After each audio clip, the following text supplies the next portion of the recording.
I'm pleased to welcome today Nicole Willock of Old Dominion University, whose work ranges from Gompo Rapsal in the 10th century Amdo to the Tibetan Mirror newspaper in the 20th century Himalayas. So as you see, she's covering 1,000 years and more than 1,000 miles of terrain just in those works. And her core research deals with mid-20th century figures who played a key role in mediating Tibetan religious and cultural relations with the Chinese state.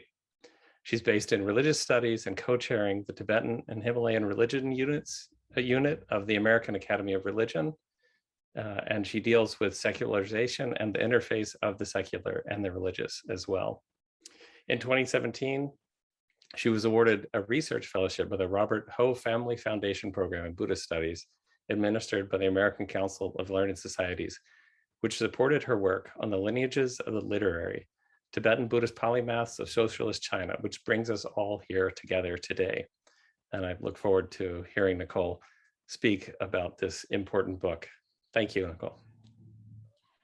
Thank you so much. I'd really like to begin with a big thank you to the new director of Modern Tibetan Studies program of Columbia University, Dr. Lauren Hartley, and the Leila Hadley, who's professor of Tibetan Studies, great title. Thank you so much for the invitation to speak about my book today. My thanks also goes to the co-sponsors of the event, the Weatherhead East Asian Institute and the CV Star Library. Because my book is the first monograph to present the writings of the three Tibetan scholars collectively known as the Three Polymaths after the Cultural Revolution in the English language, the first part of my talk will introduce their lives and times. Then I will move on to discuss the symbolism of the title of the Three Polymaths. In the final section of my talk, I will briefly illustrate how one of these scholars exercised his moral agency in the revival of the institution of reincarnate lamas in the 1980s. Together, these points bring me to a parallel goal of my talk today, and that is to show how interdisciplinary scholarship aids in making sense of complex relationships on authority, politics, and religion, which in turn can serve to remind us of the importance of the humanities, especially the role of area study training in forging those connections. Now I will proceed chronologically, or in chronological order, to introduce the first of the three polymaths. Alec Tséten Zhabdrung sang Jigme Rigpe Lodru, that is Tséten Zhabdrung, like the other two polymaths, whom we will learn more about shortly, is credited with regenerating many aspects of Tibetan culture at a time of unprecedented social and political change. One of the main sources that I draw upon throughout my book is Tséten Zhabdrung's autobiography. I translate the abbreviated title as Acoustic Ambrosia, Nawe Dutsi, and this documents his life and serves as the main source for this brief biography as well. Written in a style that mixes traditional literary techniques with colloquial language, Tséten Zhabdrung's autobiography was praised by contemporary literary critic Dawa Lodru as one of the most significant Tibetan biographies, that is Namtar, that he has ever read. According to Acoustic Ambrosia, its author was born into a mixed Chinese and Tibetan family. His father had names in both Chinese and Tibetan. While his mother's patrilineal line was Chinese, she went by her Tibetan name, Lamotar. In describing his own ethnic identity, Tséten Zhabdrung drew upon classification factors that had been used in state projects to demarcate groups of ethnic nationalities, my translation for the Chinese term Minzu, to identify himself as Tibetan based on written and spoken languages, customs, and territory. His mixed ethnic background led to some controversy concerning his recognition as an incarnate lama, or tuku.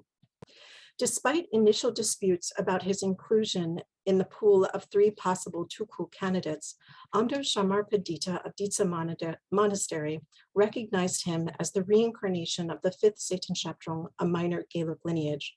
He took charge of his own monastic estate as well as 6 other monasteries that he shared with Tséten Khenpo at age 6.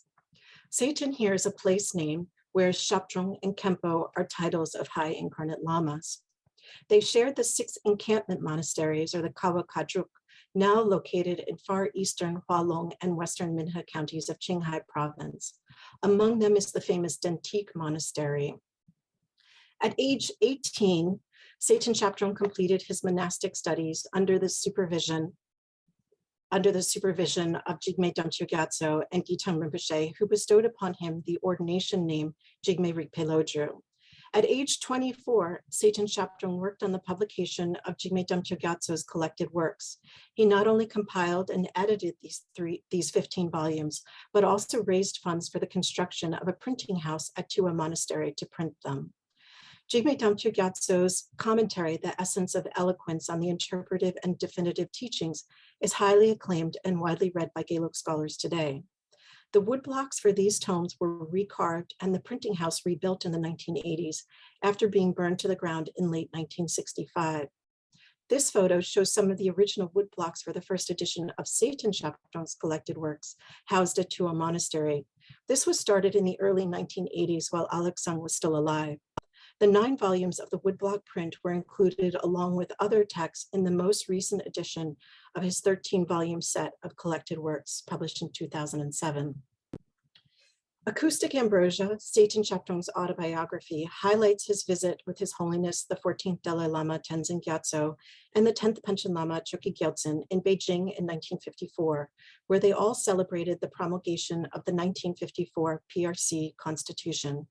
Tséten Zhabdrung worked with a team to translate this document into Tibetan. After Tséten Zhabdrung returned to Xining, he was asked to teach at the newly founded Shanghai Nationalities University. As those familiar with modern Tibetan history know, in spring 1959, a popular uprising began to foment in Tibet's capital of Lhasa. Fearing for his life, His Holiness the Dalai Lama was forced to leave Tibet in disguise on March 17th. And on March 23rd, Tibetans surrendered and the 5-star red flag was hoisted at the Potala Palace, marking the end of what Tsering Shakya called, quote, the era of uneasy coexistence, end quote, in Sino-Tibetan relations. The lives of all Tibetan religious leaders who remained in China were in peril as the Maoist era began. Tséten Zhabdrung's co-throne holder was murdered in 1958 when Tséten Monastery was turned into a commune. 8 years later, Alex Tséten Zhabdrung was arrested and confined at Nantan prison in Xining for almost 12 years. After his release in July 1976, he spent 2 years recuperating. In the spring of 1978, Tséten Zhabdrung was invited to join the staff of the Tibetan Studies Department at Northwest Minzu University in Lanzhou, Gansu Province. It was there that Tséten Zhabdrung trained the next generation of Tibetan historians, scholars, and translators. His former students comprise some of the most important people in Tibetan studies today. His first group of graduate students included Pu Wencheng, a prominent historian and translator, Dawa Lodru, mentioned before, who is literary critic and head editor of Spring Rain or Zhengchar magazine, and Gao Rei, an administrator at Northwest Minzu University. A few undergraduate students in the Tibetan Studies Department in Lanzhou were permitted to attend Tséten Zhabdrung's graduate classes in that first year due to their high level of Tibetan language. This group included Pema Bum, one of the leading scholars of modern Tibetan literature and writer and founder of the Latse Project, which focuses on translating works of Western literature into Tibetan. At Tséten Zhabdrung's behest, Pema Bum continued at Northwest Minzu University to pursue his graduate work and was a research assistant for him. Other well-known graduate students include the national translator Rebkong Dorje Ka and the writer Chapka Dorje Tsering. Many others sat in on his lectures, studying with him informally. Up until his death in 1985, Tséten Zhabdrung also continued to give Dharma teachings and empowerments and ordination conferrals throughout Eastern Amdo. He also worked closely with the 10th Panchen Lama, as well as Shardung Rinpoche, one of his main disciples, to rebuild monasteries in the region. He passed away peacefully at Labrang Tashi Keel of natural causes. A cremation ceremony at Labrang followed, which drew thousands of mourners. His main reliquary stupa is located within his compound at Dentik Monastery. Similar to Tséten Zhabdrung, Muge Samten Gyatso contributed to the revitalization of Tibetan education in Buddhist monastic and secular institutions as a writer and a teacher.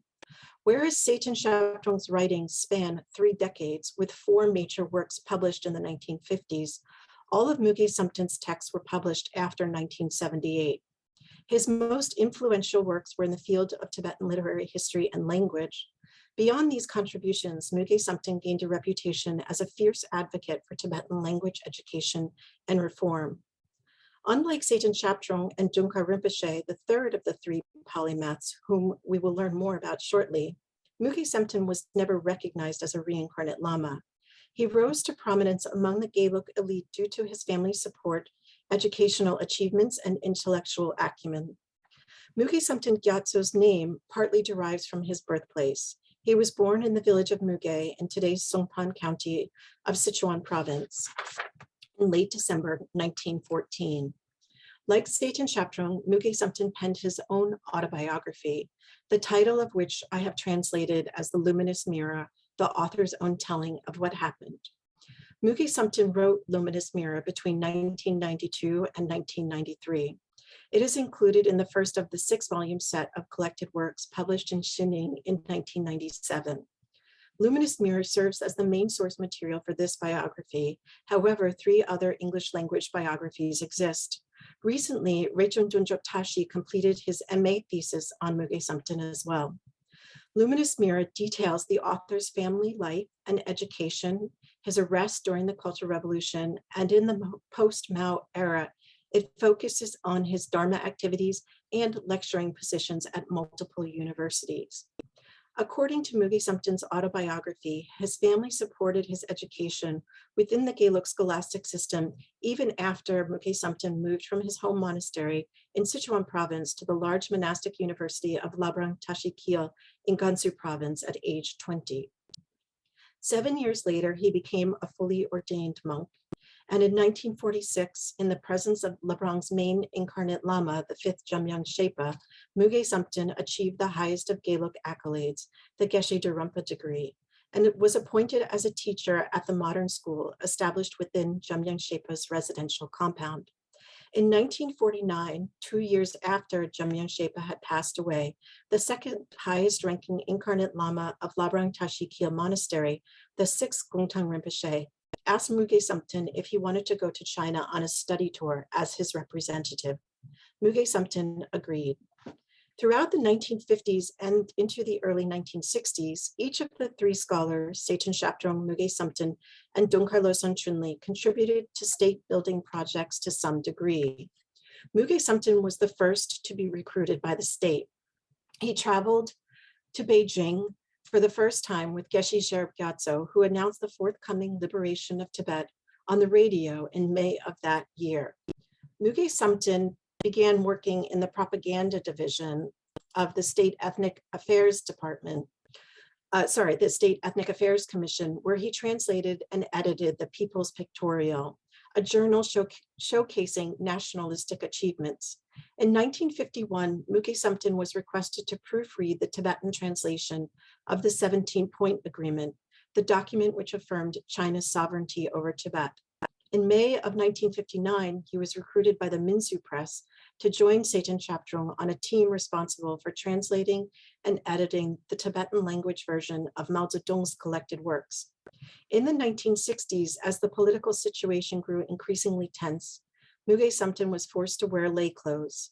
Despite their outward appearance dressed in Mao-style suits, both Muge Samten and Tséten Zhabdrung maintained their vows, especially that of celibacy, throughout their lives.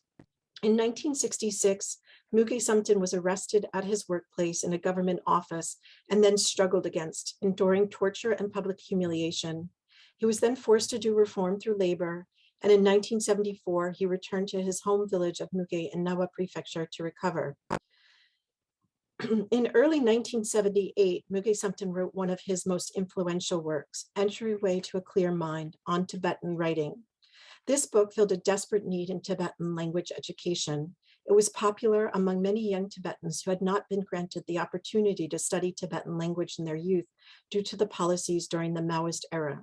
Entryway to a Clear Mind didactically introduces Tibetan literary history and aesthetics. This work also includes Muge Samten's own poems, such as Ode to the Magic of Generating Electricity and Ode to a Telephone. the titles of which exemplify how he adapted modern subject matter to traditional poetic forms. For him, modernizing Tibetan language education was key to reviving Tibetan culture in the post-Mao era. He took it upon himself to teach language and grammar and establish schools in his home region of Nawa Prefecture in northern Sichuan. Unlike Tséten Zhabdrung and Dungkar Rinpoche, Muge Samten never held a permanent professorial position. However, he traveled widely and lectured at many Tibetan studies programs in China, including at Northwest Minzu University in Lanzhou, Qinghai Nationalities University in Xining, Southwest Minzu University in Chengdu, and Minzu University of China in Beijing. The autobiographical narrative ends shortly before his death. An addendum to Luminous Mirror explains how funds were collected for a memorial service and a reliquary stupa was erected at the end of the 5th lunar month of 1993. The third member of the trio, who came to be collectively known as the Three Polymaths, was Dungkar Lozang Trinlé, that is Dungkar Rinpoche. Unlike Tséten Zhabdrung and Muge Samten, who penned their own life stories, the scant autobiographical details on Dungkar Lozang Trinlé are jotted in the chronological tables at the end of the reference work known as the Dungkar Tsiksochemo, which I translate as the Dungkar Encyclopedia. This work also contains a brief biography of the author. In my book, I draw upon these sources as well as 2 other biographies, including one written by Pema Bum and another by Dungkar Jigme, Dungkar Lozang Trinlé's son. I also draw from an illuminating article based on interviews with Dungkar Rinpoche, which was written by Tenzin Geluk, a scholar and translator and founding member of the Lhotse Project, along with Pema Bum mentioned above and Christina Delaccio. All sources agree that the child later recognized as Dungkar Rinpoche was born in 1927 in the village of Jomo in the Kungpo region of Tibet. In 1931, he was recognized as the 8th Dungkar Rinpoche by the 13th Dalai Lama. And in 1935, he took the throne at Tashi-Chuling Monastery in Kungpo. According to many accounts, he was considered a child prodigy, having memorized the entire monastic assembly recitations and over 200 commentaries, as well as the root texts of the so-called 5 great treatises, which are the 5 main topics of Buddhist scholasticism. From the Fire Mouse year of 1936 until 1945, he resided at Sera Monastery near Lhasa.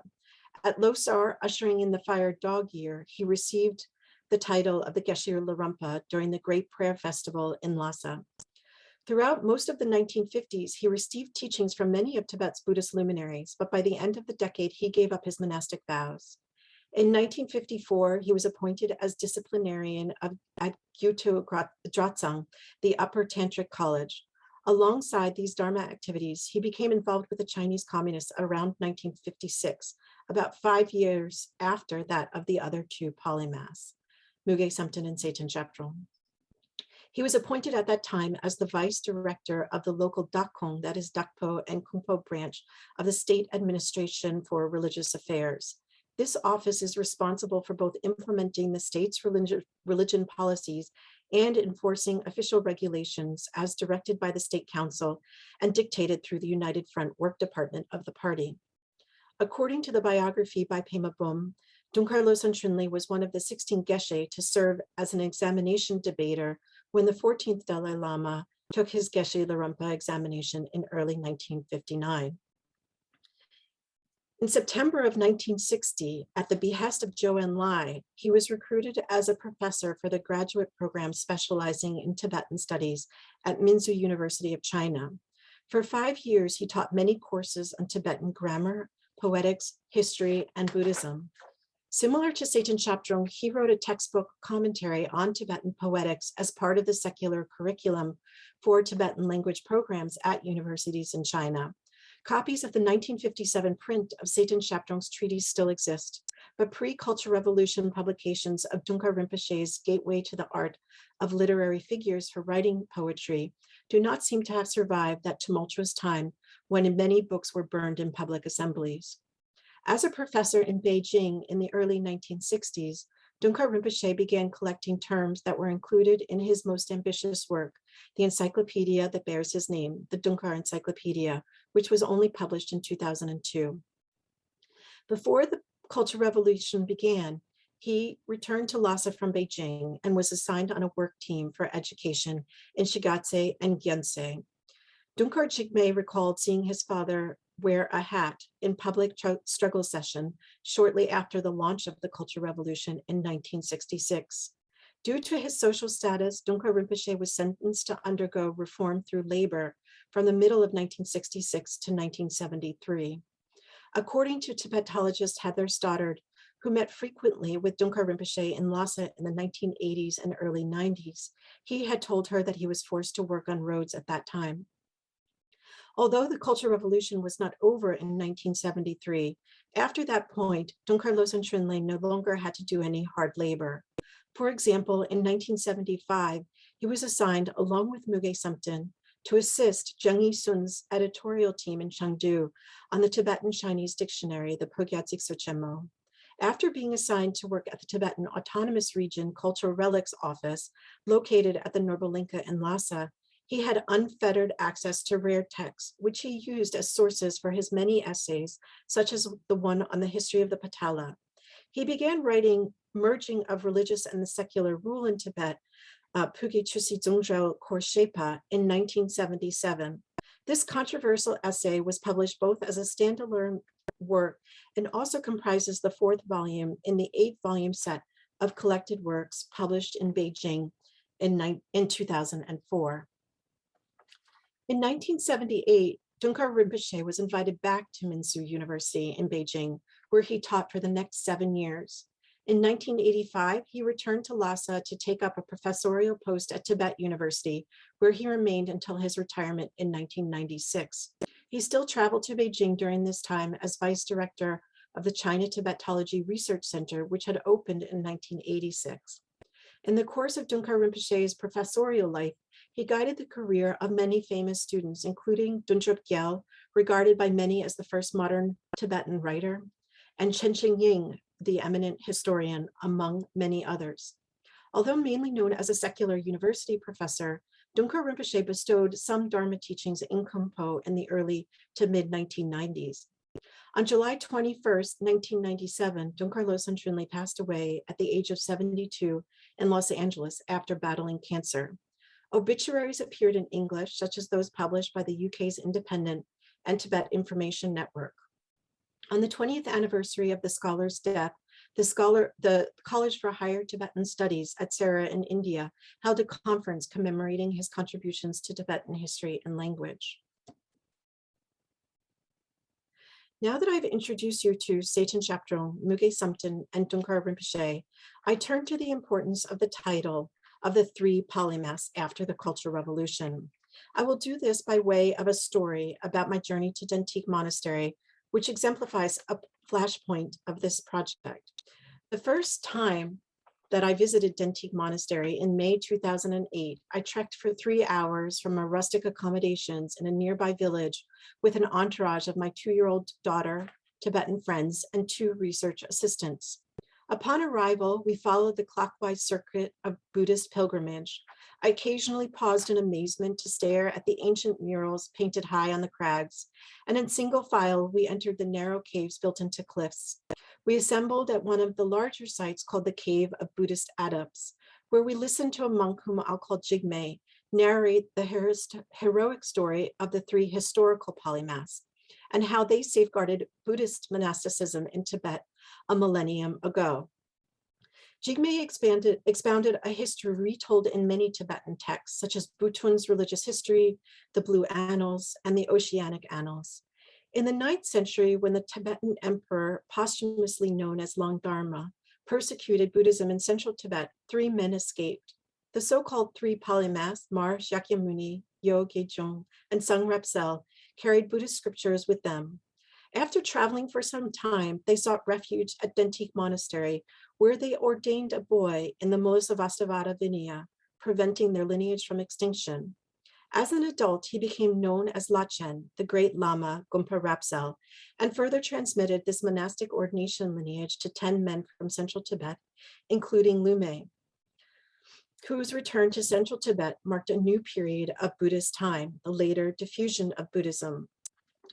Although The scholars such as Luciana Patek and Heather Stoddard recognize that the actual dates for the three polymaths and Lachang Gumpa Rapsel may never be known exactly because the historical record is so fragmented. This story stuck with me years later. And as Gray mentioned, in 2007, the Robert Ho Family Foundation program in Buddhist studies allowed me a reprieve from my teaching duties, so I was able to focus my time and energy doing research on this book. It was at this time that I came across this article titled Tibet's Three Polymaths of the Young Dar Era. It began circulating on the digital platform Weixin and then in the online journal you see here. The author intertwined the biographical lives of the three 20th century scholars, Tséten Zhabdrung, Muge Samten, and Dungkar Lozang Trinlé, around the term the three polymaths in no uncertain terms.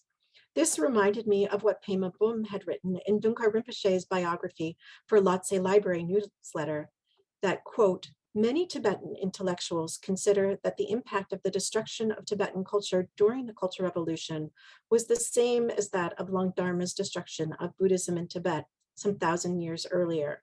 And thus the achievements of the three modern scholars can be compared to those of the three earlier scholars, end quote.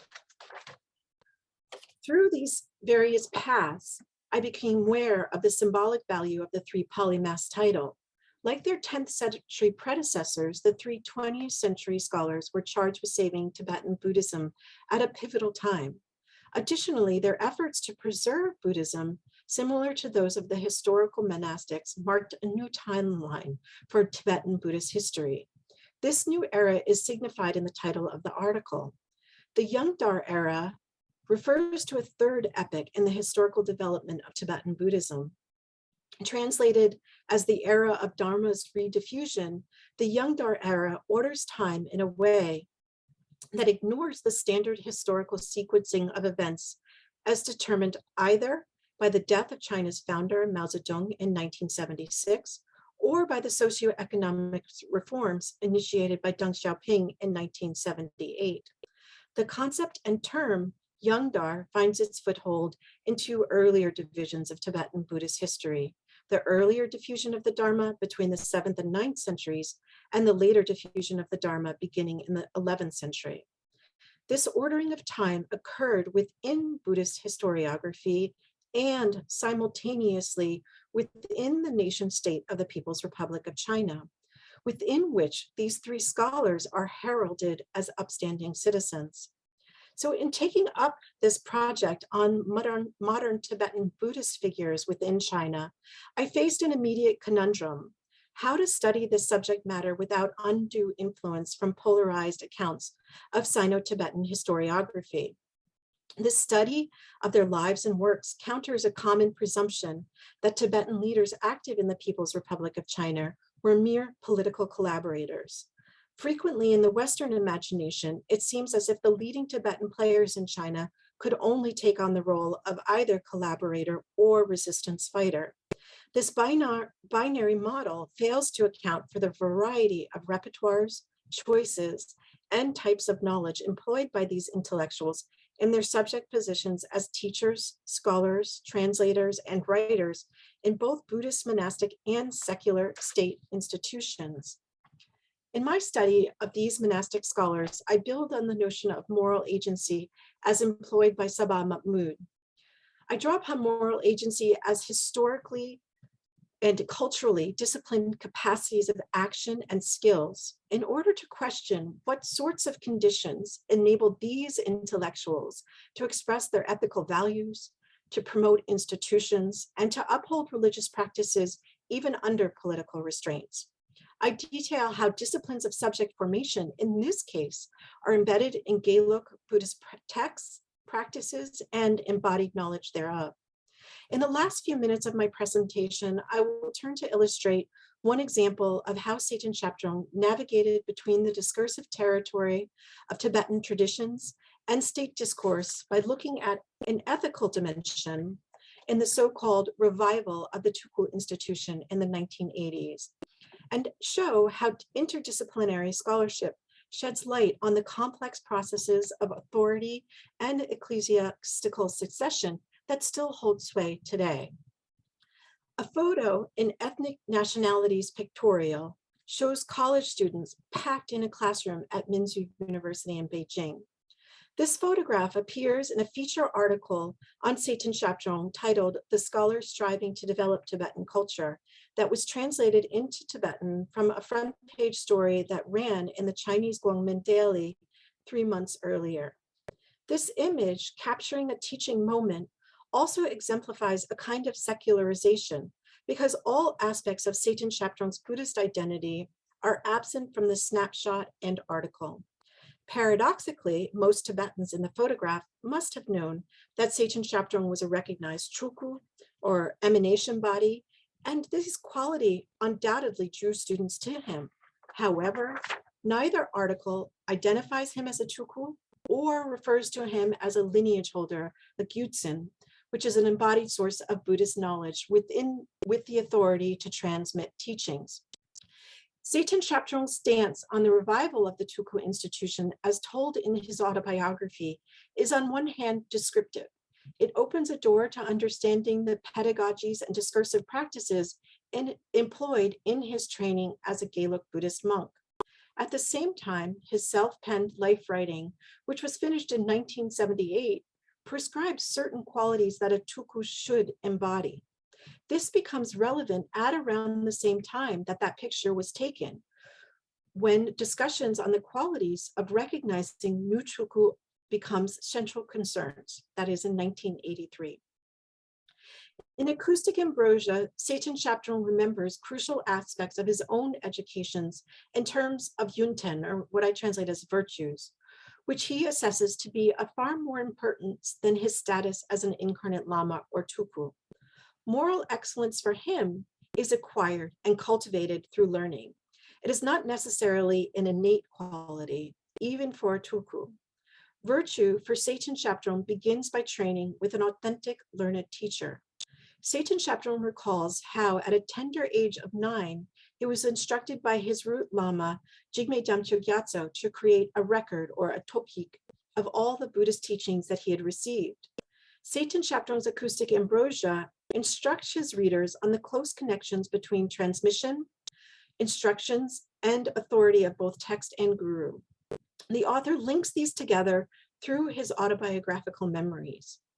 Acoustic Ambrosia recounts that in 1920, the 10-year-old Tséten Zhabdrung received a reading transmission from his root guru, Jigme Damcho Gyatso. The transmitted text was a poem written by Kheldon Gyatso, a Gelug polymath from Raepgong's Rungwa Monastery in Umdo.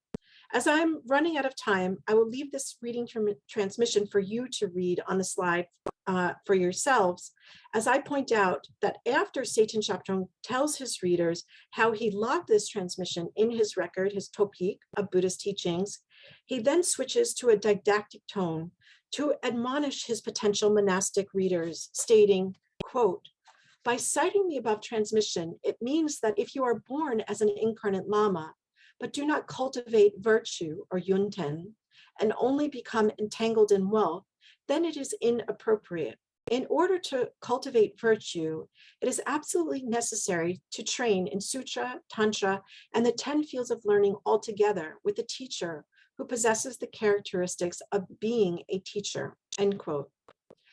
Tséten Zhabdrung's autobiographical telling of what happened serves a purpose here, to reassess the Tuku institution within the social political context of post-Mao China for his potential monastic readership.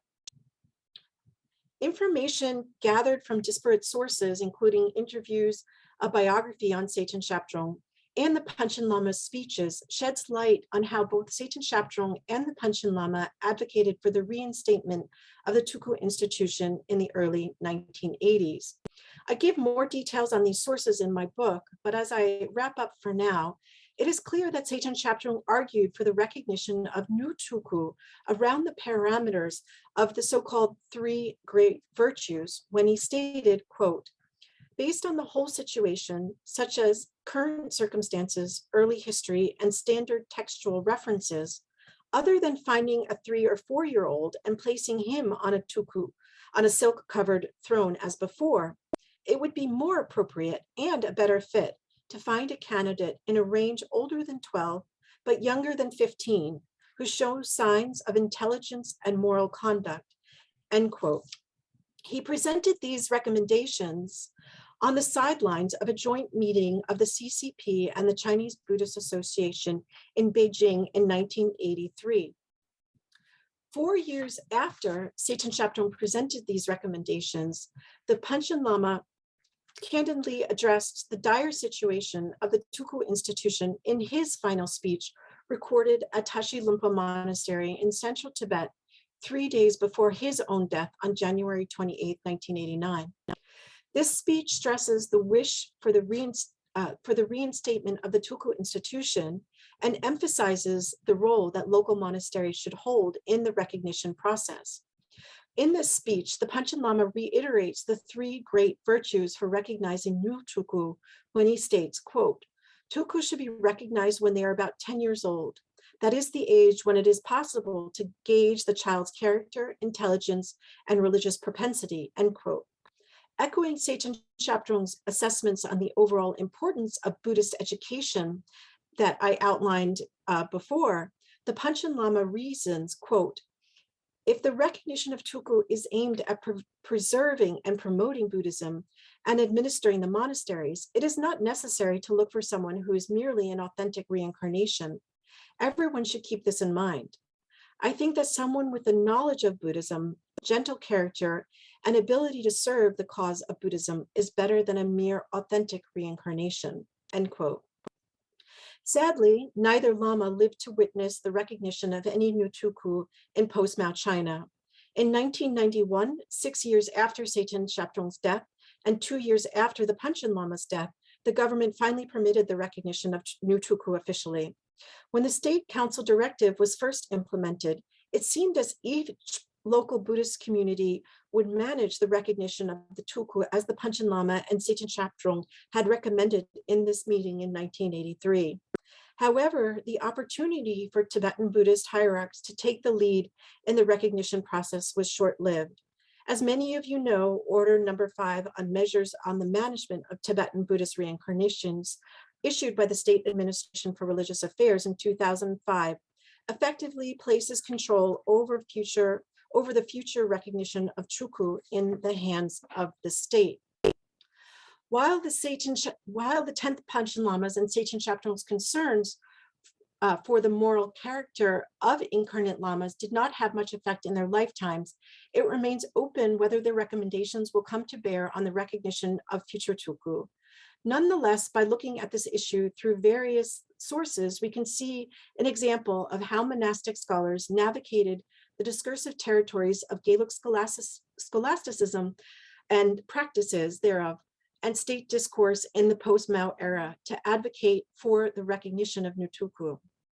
All three remarkable Tibetan scholars, Tséten Zhabdrung, Muge Samten, and Dungkar Rinpoche, transmitted their polymathic knowledge to the next generation and thereby rescued many aspects of Tibetan language and culture from near extinction in the aftermath of the Cultural Revolution.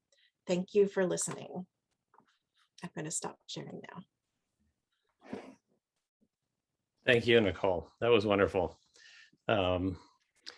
So I guess I want to start off the conversation part of this where you left off, because I think the trends that you noticed them kind of attending to, and then the state picking up and allowing things like the incarnation, writing again in Tibetan. I mean, we take these things as kind of, because they survived, we take them for granted, I think, a little bit. But we know in other places like Siberia or, Mongolia, Inner Mongolia, these things did not survive. So these figures are really crucial in transmitting this, these key traditions on.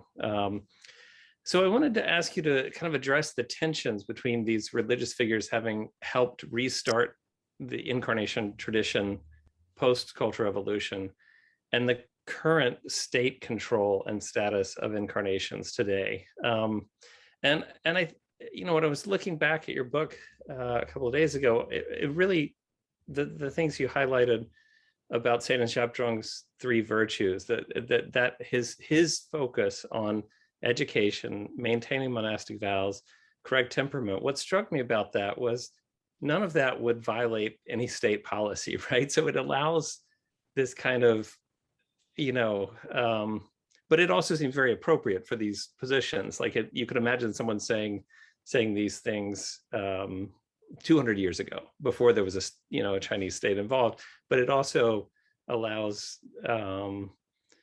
not to contradict, I guess, the state's interests. And I wondered if you could talk about that kind of tension between that effort to control and the ability for the incarnations to be authentic, I guess. Yeah, I think that's a great question and great observation. And I feel like there's a lot of still to be said about this issue that my book doesn't cover. Like, I think there's a lot of room for a lot more investigation on this issue, exactly how monastic scholars talked about incarnations at that time. And I think that has to be done through this combination of fieldwork and also mining much more this kind of combination of autobiographies of that time, as well as the Fayin, like the voice of the Dharma, these Buddhist Chinese Buddhist Association magazines in Chinese, because like through this kind of comparative method, like by looking and comparing what's going on, you can kind of piece together this sort of momentum. And of course, Charlene Makeley's work also sort of documents how in the Yungdar era was so significant, among people in, especially the Panchen Lama, emphasizing the Panchen Lama's emphasis on this new era of Buddhist diffusion. But the actual issue of reincarnate lamas and this notion of who is authentic, like this is such a key issue. But there seems to be, authentic lamas not officially recognized in the state at the same time, like in the 80s, but it doesn't get into the 1990s, like especially after that 1991 state directive, where you give the official recognition of, the Karmapa, for example. I think he was one of the first to be recognized officially after this directive was established. But you have lots of, rumors that there are these people who are reincarnate lamas, but they haven't been officially recognized yet. But Tséten Zhabdrung, I think his move is also directed at people just kind of claiming the status of reincarnate lama for the prestige of it. And he really pushes back against that. And he, he's always about, you need to be educated, you need to have the authentic transmission lineage. This is the key aspect. It's so important to reinstate these ordination vows, even under these exceptional circumstances. And he often looks back to Lachen Gompa Rapsel's example of being ordained as a quite young person, not with the ideal circumstances, as a kind of model for the ordinations that need to take place at this time. So I don't have a really good answer for this, but I do think, like, these observations are just also really humane, like just ethical from my standpoint. Like, I'm a mom, and I just always think, like, from the very basic thing, that taking a kid away from their parents at such a young age is a really hard thing. Like, it's detrimental to some young tuku. I mean, it happens. And so I just find that also a very humane way to address this. Let's see the moral character of these young people. Like, what, is this what they want to do? Let them have some choice in it. But of course, that does go along with the state lines too. So it is, hard to say, like, where is he exactly falling on that? But I think I really feel like we can take by these sources, we can take what his thoughts and his processing of all this information and really take it for face value, rather than him just aligning with the state. Because as we know, that the state didn't listen to this, right? I mean, his recommendations, the Panchen Lama's recommendations, were actually never actually heard officially. And yet, I mean, what's interesting, right, is I guess since these three better than anyone, or as well as anyone in the West, I'd be curious to know what you think about the institution in Beijing, right? The Golden Temple, what is it, the Huangse, right? The Golden Temple that was built. And I didn't quite realize I guess at the time, Lauren and I were biking around Beijing back when biking was the way to get around Beijing in the 1990s. And we biked right into that institution and got chased right back out. But I didn't realize how new it was at the time, and that it, had, I mean, there must have been very few lamas getting their training there. But I guess to your point about the collaborators versus, I mean, what do we call these people who've participated with the Chinese state? It'd be interesting to know what they would think about a place like that. I remember buying a copy of all the books because, in some sense, they did take things seriously in terms of education, right? These new tulkus get trained well. And I brought back a set of the massive set. I think it's 14 or 15 volumes at the time. It's longer than that now, but of the books that they were expected to know and learn at that institution. Oh, that's fascinating. And I showed it to a geshe who had trained in Lhasa and, gone into exile. And he, they were page turners for him. He thought they were fantastic. So in some sense, I think maybe, there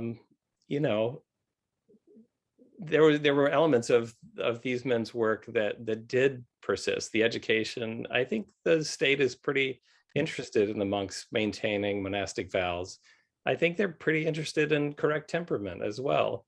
If I know some of the Chinese monks who run like Shaolin Temple, those guys get disciplined when their temperament gets a little too, what do you say? They become celebrities, right? And they take advantage of their status. So I think there's some elements of this work that very positively survived into the present. And I know there's a lot of critical things we can say about the Chinese state, but even looking, it'll be interesting in 200 years how people look back at the current Panchen Lama, right? We don't know how he will end his life, right? And what role he'll play. So I don't know if you have any thoughts about.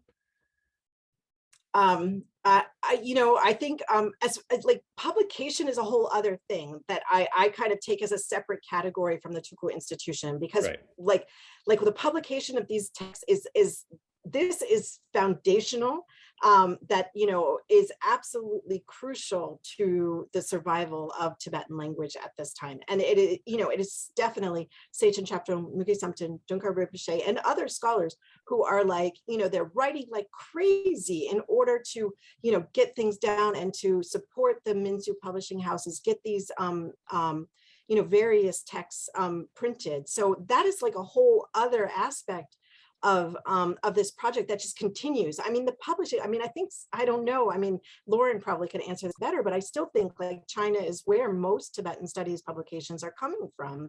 And so that whole aspect, I totally agree, like that their influence is absolutely foundational. And that's why I emphasize literary in the book, like that kind of, the language is so key, so important in this, right?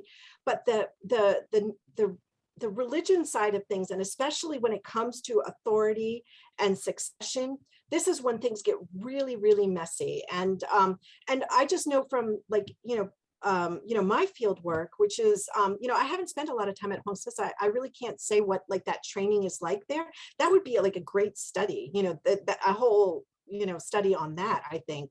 But as far as my experience, like the responses on the ground, like I've heard, Jigme Damche Gyatso's reincarnation has been recognized. Everyone knows who he is, but he will not take up official status. Like he just rejects it. He does not want to be officially recognized as a tulku.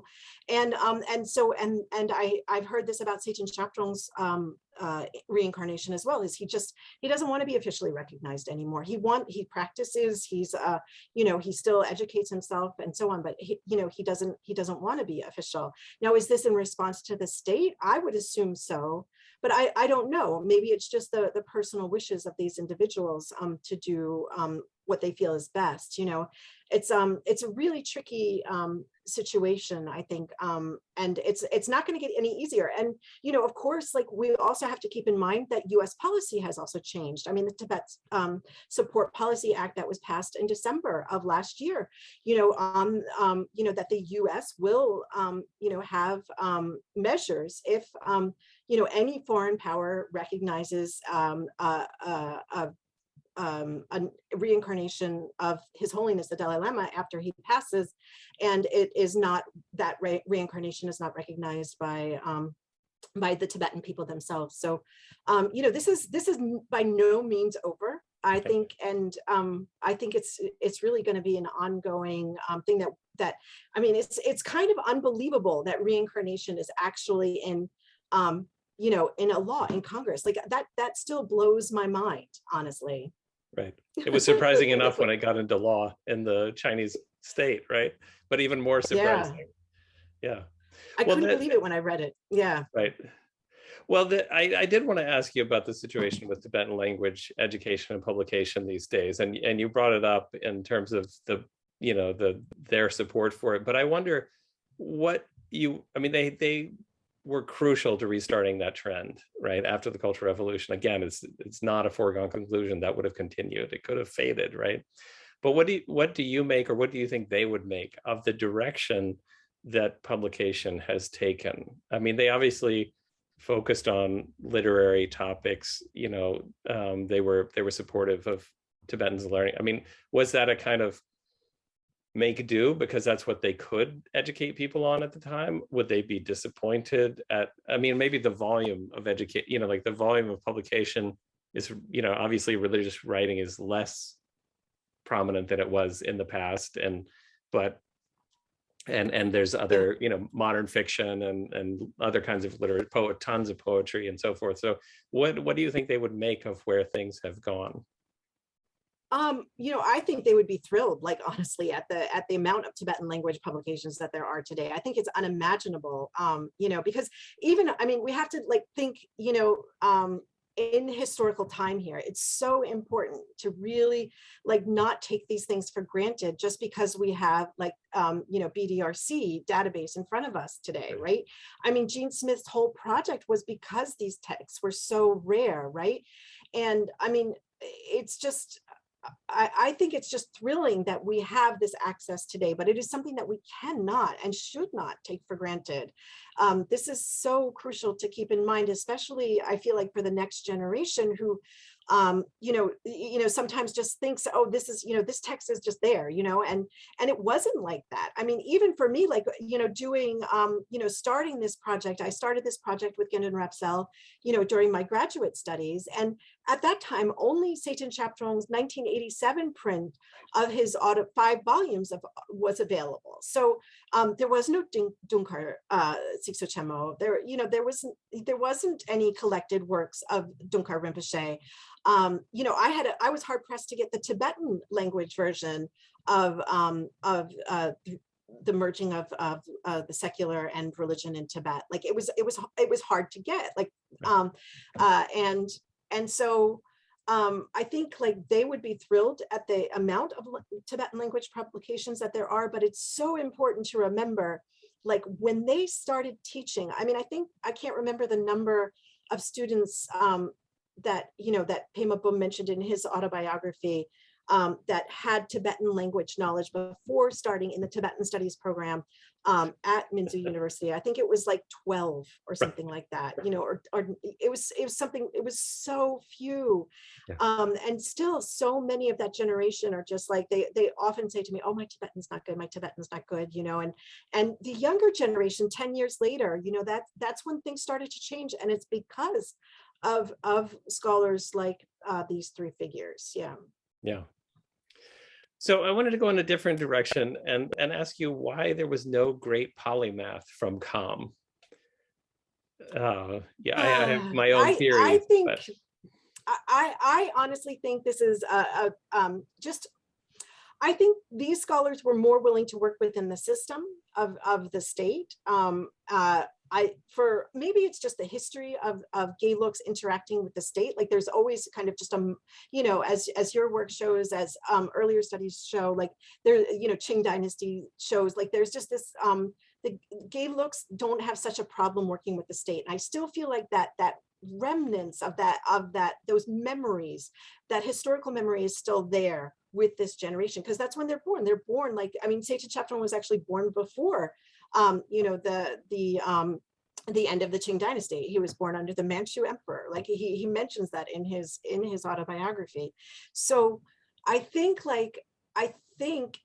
with I don't know, now I forgot where I was going with this, but anyway, I'll leave it there because I lost my train of thought. But well, I mean, it makes me think. I mean, Norla Hutoto worked with the state, and all these Kagyu figures ended up in Taiwan. So it's not a foregone conclusion either that Nyingma and Kagyu can't work with the state. I wonder if it was. I mean, when I was thinking about this, I thought, well, did they mostly flee? Right. So they yeah, could get out of true. Com, and we had a lot of Yeah. great scholars who got out of Com, and most of Jean's teachers and so many Western disciples or scholars studied with the great scholars who got out of Com. But Yeah. I I also wonder if it was like trading routes, like, just also like the accessibility issue, like, there's so many traders, like, going still back and forth on the road. So maybe it was just practical to join, like on these, to get out. right.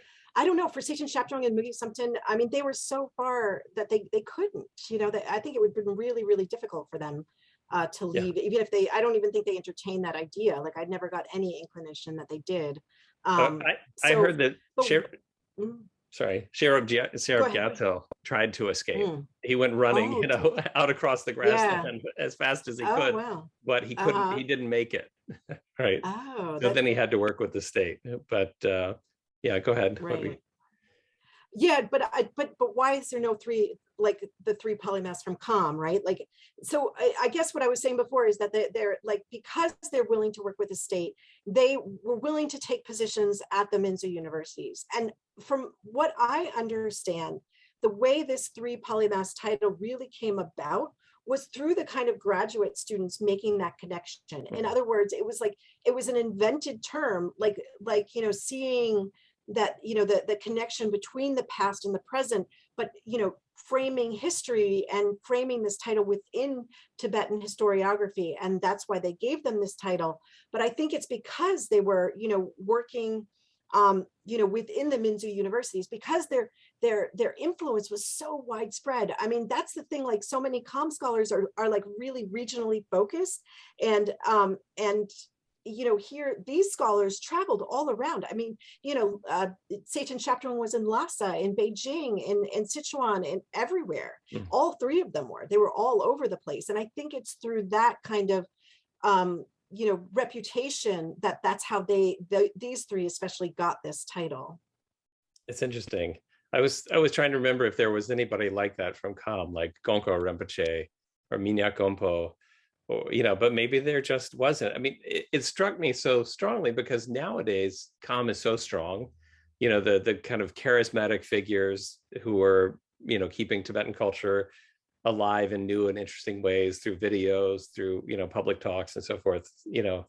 Com is such a center of that. And especially, we see, at least among scholars paying attention in the West, so much attention to Larangar and places like that. So coming out of Com, but it was a striking lack or gap for this period. I did try to see if Jigme Phuntsok and Tséten Zhabdrung or other scholars had connections, but there wasn't. There doesn't seem to be any direct connections, even if they, if they knew each other or didn't, is unclear. But they did have similar concerns about, ordination, about the maintaining celibacy vows, and these kind of concerns were very, very similar. And so they must have at least had some, sort of general, shared zeitgeist or whatever about these issues. But yeah, Lauren, can we bring you in there to see if you have any thoughts about I mean, you've studied the 1950s figures who might have, taught at the universities and might have played a role. Is there an obvious gap or someone who might have fallen into that role among the scholars that you've studied?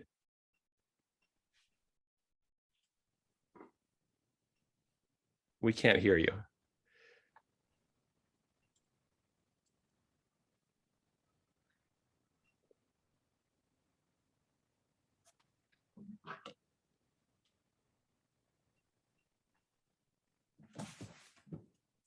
got it. No.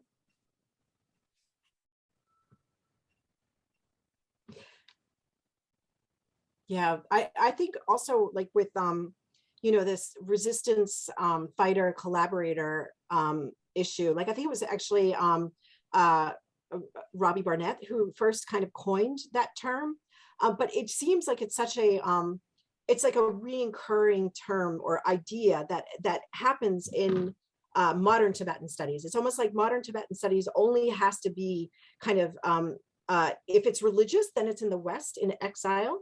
And within the state, it's hard to even imagine kind of these religious figures being so important. But this model of this kind of thing in Western historiography is such one that really has to be broken down. And that's why I kind of, you know, really just, I feel like I've really tried to make it kind of obvious that kind of dichotomy, because their lives were so nuanced, and we need better models to try to figure out, you know, what's going on the ground to understand and to make sense of, you know, these incredible contributions, you know, that figures like them. And I'm sure there are probably other, I know there's other scholars whose works of that time period I have not looked at, you know, that were mentioned to me, but I just couldn't, you know, within the framework of this book, you know, cope with that, you know, because it's already so many materials and piecing together so many like different sources and information to try to, you know, kind of create this narrative on their contributions and how they, you know, their legacy. And I think that there's so much more in this area that can be done. It's kind of like, this is just a sort of drop in the bucket. And I hope, you know, that, you know, more scholarship will emerge on, you know, incredible, you know, 20th century figures who were so pivotal, and these connections between, you know, language and all these different polymathic areas too. That is such a fascinating thing about this, is that, you know, they really cover everything from history, Buddhist texts. I mean, Tséten Zhabdrung is very well known for his commentaries on the Kala Chakra, even though the 2007 print has the dates wrong. So it's really important to get the other print for those scholars who work on that. So, you know, there's still tons and tons of the other aspects of their works that I haven't looked at. You know, like I said, Tséten Zhabdrung's in 13 volumes. I've looked at his, you know, Dentik Karchak, because I'm very interested in the history of Dentik Monastery. I've looked at his autobiography. I've looked at his chronologic tables, and, you know, some of his other Gumpa Repsel's biography on Gumpa Repsel, those kind of texts. But there's so much more. He has, you know, long poems and prayers and commentaries on Prajnaparamita, on so many other topics. It's mind-boggling. Right.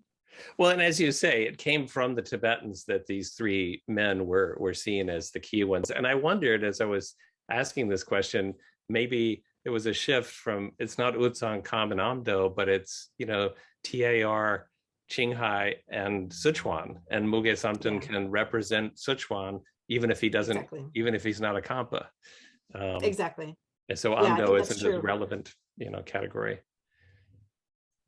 Yeah, definitely. And I think also with the Minzu, you know, universities there is also what brings, you know, a lot of people together. So they have like this kind of shared common space. Like I still can't get over that image of, you know, all of these, you know, of Dungkar Rinpoche and Kelsang Gyurme in the classroom facing Tséten Zhabdrung, and then the room just packed, you know, just packed of students. And then I gave this presentation, or a similar presentation in at Indiana University a couple of weeks ago, and one of the members of the audience there said, "Oh, I was at Minzu University then. It was really like that. It really looked like that all the time, like hundreds of people packed into the classrooms." That's amazing. I missed my chance to. No, please, Lauren, jump no, in go there. ahead. I was just talking while you will, you know, because I just talk. No, it was really, really rich and wonderful. It is a time period I've looked at, and just to hear you two converse about it's been amazing. I was thinking about the nature of scholarship, sort of versus practice in Calm. You have a lot of more practice-based meditation type, whereas I was wondering if that might be one factor. However, I'm sure there are many more interesting questions. So we thought we'd start here. Is that okay, Nicole? Would you be able to field a few questions from our students here starting, and then I also see that there are a couple of questions in the Q&A. So why don't we start? We've got a couple of students here who'd like to ask questions. Gladly, do my best. Hi, Nicole. Hi. It's Riga. I don't think you can see me. Hey, Riga. How are you? you? I'm in the okay. Maybe I'll just. I'm in a corner. I'm in the corner of the room. Okay. Oh, there you are. Hi. Hey, nice to see you. Kind of up. There we go. That's better. Congratulations on the publication of your book, and thank you so much for gracing us with your presence here today in our first Modern Tibetan Studies event of the year. I didn't have a chance to get through the whole book, but yeah, I'm particularly interested in Dungkar Rinpoche because I studied in Lhasa, and being from Lhasa myself, a lot of the textbooks I used to study, and my early training was very much influenced by Dungkar Rinpoche, especially his textbook for learning poetry. So I went straight to your chapter on his work on the merging of religion and the secular into that. And I was wondering, perhaps a double-ended question: could you speak to the could you speak to your approach to the Khewa Namsum and their engagement with Marxism, and specifically how Dungkar Rinpoche reconciled Buddhist notions of history with sort of the core tenets of Marxist historiography? Thank you. I'll attempt to do so. Thank you so much, Rika. It's really lovely and an honor to be here. Yeah, so the Dungkar Rinpoche chapter was actually the hardest for me to write. I think I wrote that chapter like 4 times because of this very issue of how to reconcile Marxist ideas with Buddhist historiography. And then I realized I had to step back a little bit and approach this really in historical time and how this happened. And, he started this history in 1977. That's really, really important to think about. He did start it because he was requested to write a history on Tibet from the CCP. So this piece is basically, he has an audience for it already.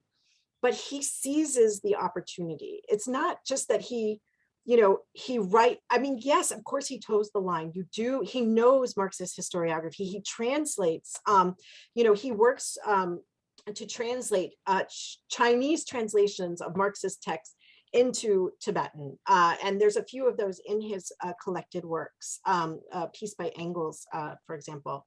But what he does is, he writes a history, like not a Buddhist history, but a history of Tibet in Tibetan in China for the first time. This itself is kind of an amazing fact that I think is so often overlooked because of this, this paradigm of the collaborator resistance paradigm. And Dungkar Rinpoche, at first, when his text was received and translated into English, there's certain things that happen in that translation that are just not in the Tibetan text. It doesn't discount that he does work to align like the kind of Marxist historical paradigm of, the theological history and different periods of feudalism and so on. He does that, and it's clear, but he also creates this incredible space for Tibetan history on its own terms by, it's almost like, I feel like he almost had like this model. Okay, I need to like hit these points to get this approved, to make sure that I'm like kind of standing within line. But here I'm going to look at rain titles. I'm going to look at all of these different sources. I mean, he had unfettered access to all of these different manuscripts, and that he uses also these social scientific methods to count, like what Gray does in his work, to look at the different monasteries, to count, how many monasteries, what's the population of the monasteries, and all of this. And so, I think this is what truly makes him so pioneering. He was such a visionary scholar, and he really, wrote the first, history of Tibet in Tibetan in China. And as far as I know, there's no other. I looked hard to find a, kind of you know, like I thought maybe in the 50s there would have been one or something, but I couldn't find anything. So maybe it's still out there. Maybe there's something that we'll see, like a kind of comprehensive history of Tibet that was written at that time that I'm just unaware of. But I think it's pretty amazing, those kind of accomplishments. So that's how I dealt with Dungkar Rinpoche in the book, because I felt like I needed to study this text on its own terms. And I really dove in to a lot of like nitty-gritty historical research in order to kind of show how nuanced a scholar he was. And I don't know, sometimes I wonder if that was the best approach, but I felt like I needed to kind of show that how meticulous he was. Like he really understood things in ways that are just unparalleled, honestly. So yeah, I hope that answers your question. Great. Do anybody else here have a question you'd like to? Great. Why don't you come on up? Yeah, thank you.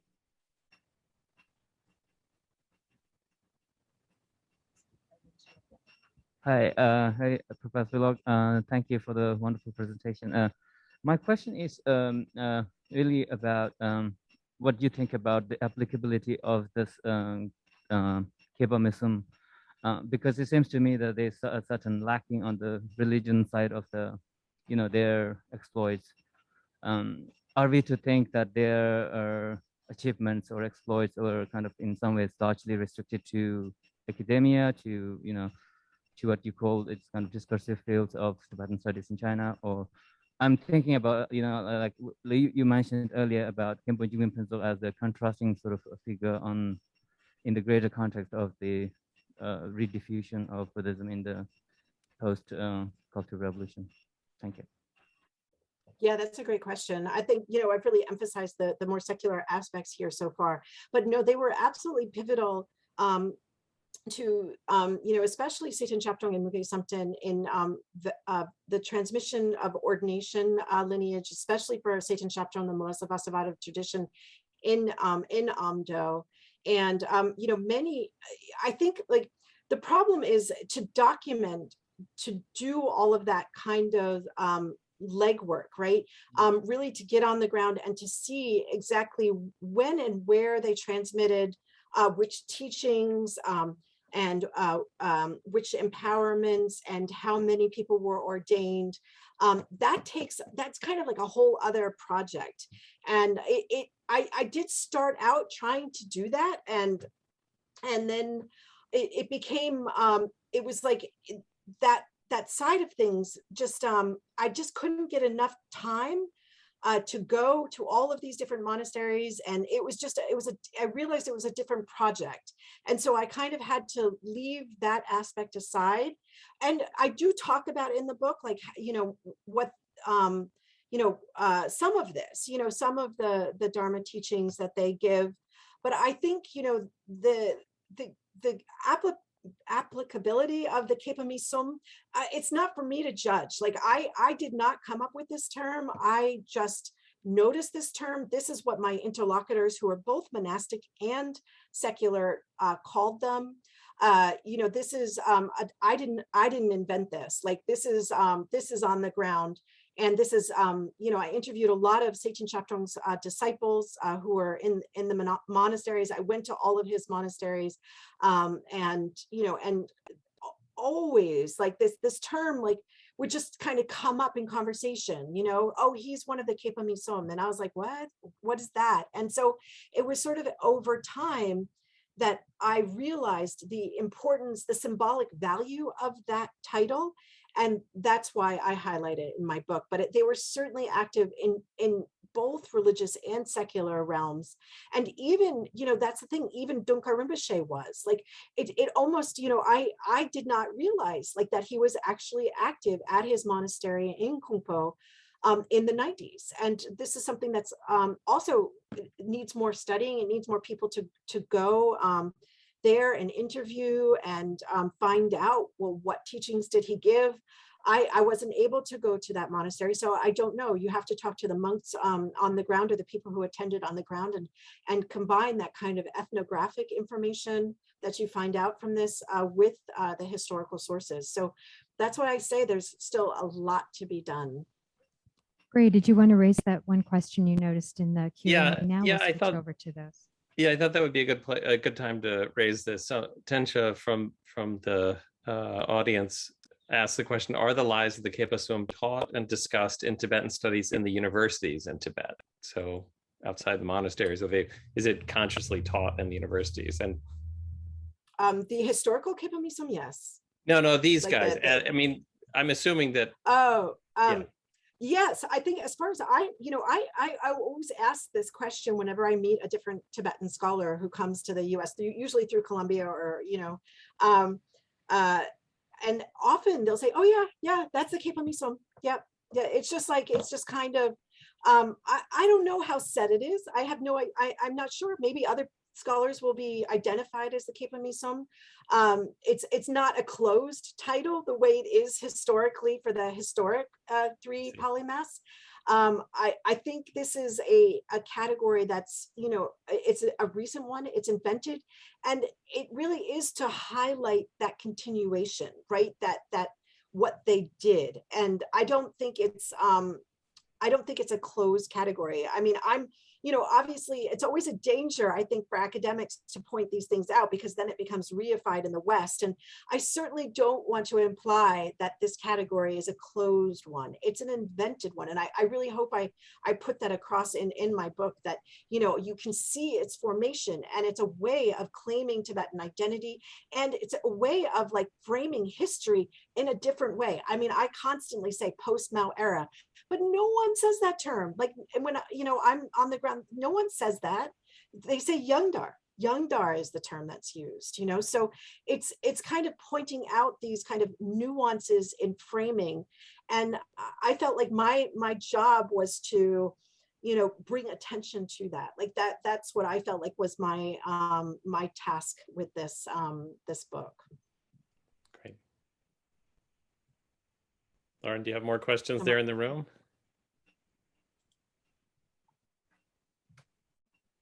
Okay, so we can get let's get some of the Zoom participant questions now. And I think Okay. you can see those, Gray, in your Q&A. Yeah. right?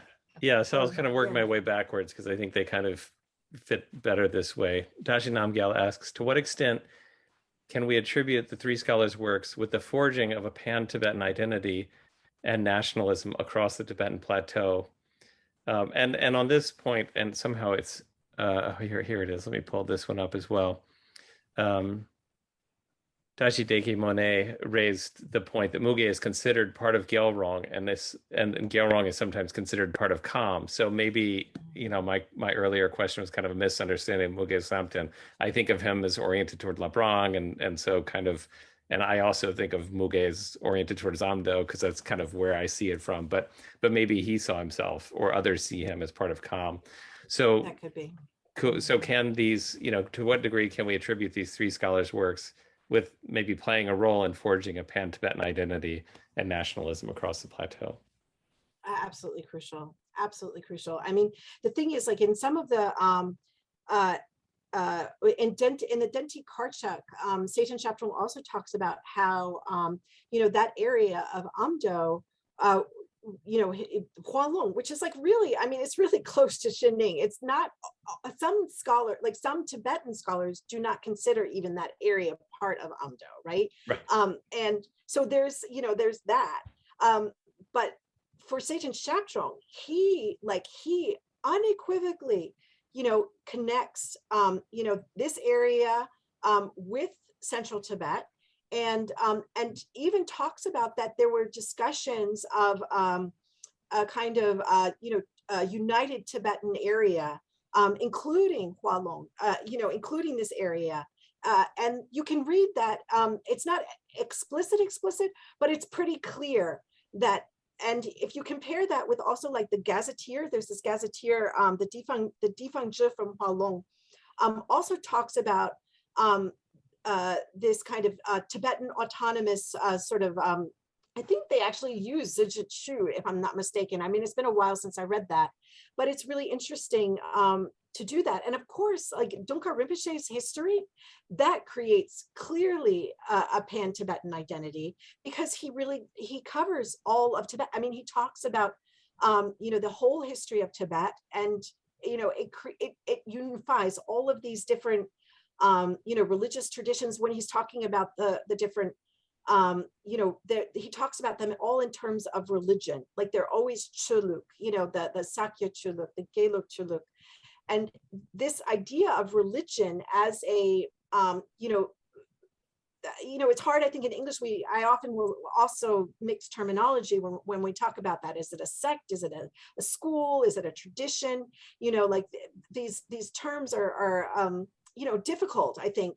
But Dungkar Rinpoche uses the same term, and it's like all of this is in Tibet. This is a history of Tibet, and so he discursively unites Tibet unequivocally in his text. And I think all three scholars played a crucial role in this kind of notion that Tibetans are united by language. For Muge Samten, he was really concerned with creating a common language between all the dialects. So was Tséten Zhabdrung. They wanted a common dialect. They wanted to like Tséten Zhabdrung has another fantastic article on translating new Tibetan translating terms from Chinese into Tibetan.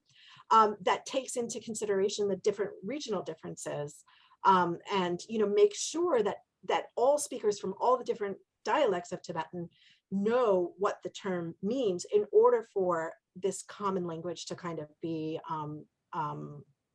spread and practiced. So I think for sure they were recognized. I think, as far as Tibetan government in exile is concerned, I think it's a bit of a mixed bag. Like, I think at early on, they really rejected their efforts because they did collaborate, with the state and saw them only in those terms.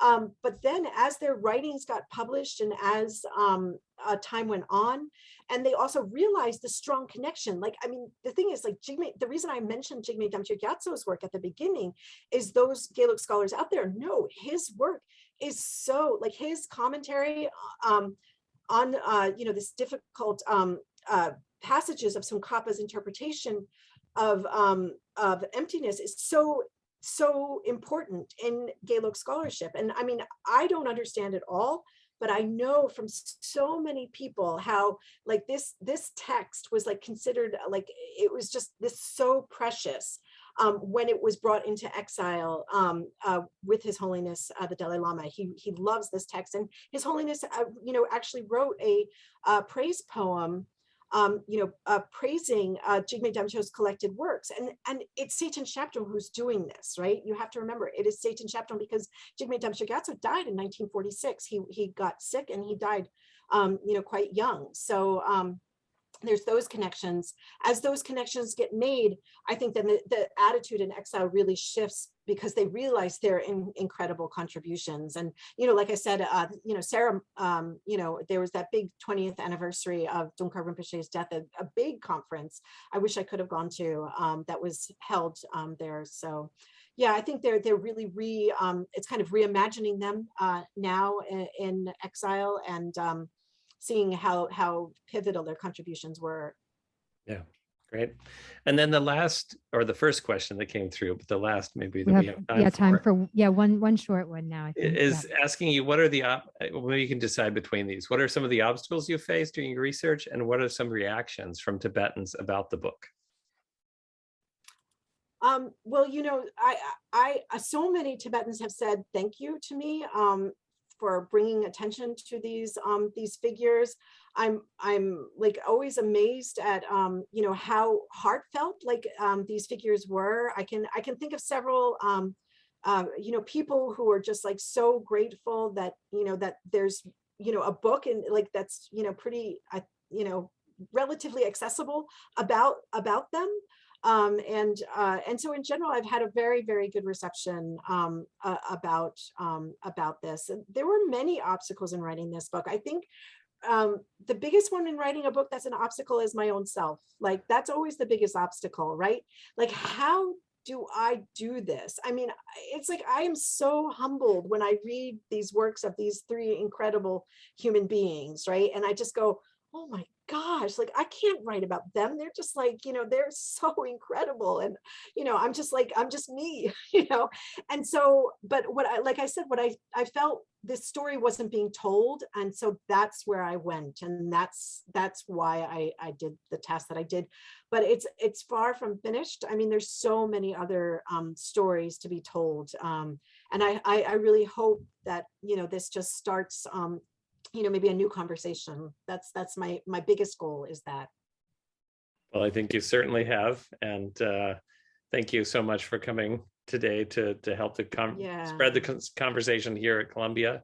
And we'll hopefully post this to the web and keep the conversation going.